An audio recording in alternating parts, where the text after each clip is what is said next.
because I got to come back and live with all you people. And I've got visions and goals for District 8 outside of just the House of Representatives when I'm done, because I'm not a career politician.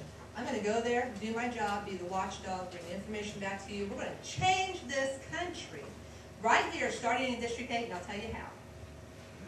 It only takes one movement to hit the domino. You hit one domino, and what happens? Boom, boom, boom, boom, boom, boom, boom. When District 8 stands up and says, stop it, we're not going to take it anymore. We're not going to take it anymore. All right? When District 8 stands up and says, what's District 9 and District 7 going to do? Well, hey, they can do it. We can do it. Then they're going to stand up, and they're going to do it. And when they do it, what's District 5 and District 4 and District 8? They're going to, pretty soon, the whole city of Indiana is going to say, you know what? Not on our watch. You're not doing this. You're not taking our Constitution away. You're not robbing us of our freedom. We have rights, and we're going to stand by them. And then what? Illinois, Ohio, Kentucky, Michigan, pretty soon what? Ripple effect right across this nation. And we can take our government back. I want to tell you how it's going to happen. When you receive the knowledge, like you're receiving in the information when you're studying, I'm part of the Freedom Makers, and I see the information the Freedom Makers puts on. I have gleaned a lot from them. When you're part of a program like this, and you come in, and Mr. Tomes was telling me the things that you talk about, when you become educated, you cannot keep that education to yourself. You have to take that education back to your peers, back to your sphere of influence, and you have to stand up for what you know is right. And sometimes that's hard to do. Trust me, I know. Sometimes that's hard to do. I am running as a constitutional conservative, and I'm going to share with you why, because I know a lot of people have asked me why. In this room, I know these type of people. I've met them all over the districts.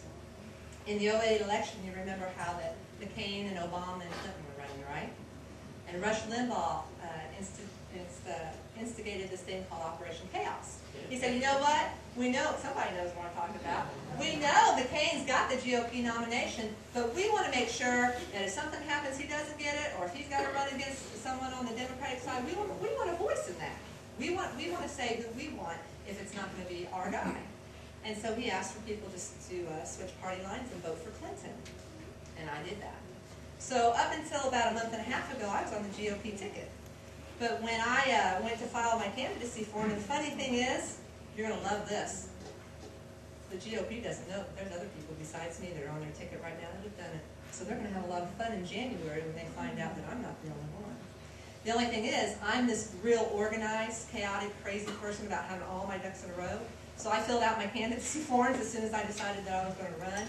And there's a little box on there that you check. You can check you're either affiliated with the Democrat or the Republican Party based on your last primary vote. I checked that Republican, and I thought, wait a minute, my last primary vote, wait, I think I voted for Clinton. Oh, that's right, I did. So then there's this little thing called certificate of affiliation. So, because like I'm telling you right now, and you can take me at my word and hold me to it, I'm going to, as much as within my very, very best ability, try to run a very transparent and integrity-based campaign. And if that means that I have to lose, some money along the way because, or I don't get a PAC because I don't want to compromise, then so be it. I know the guy that owns cattle on 1,000 Hill. He'll take care of it. He'll make up for it, okay?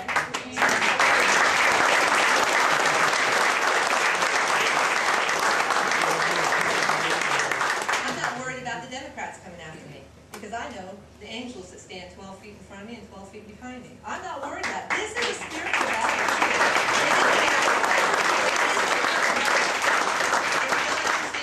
See me afterwards, I'll explain it to you, because we're fighting something greater than just a Democratic name. And I'll be honest with you, they're both at fault, the Democrats and the Republicans. I've been a Republican all the time.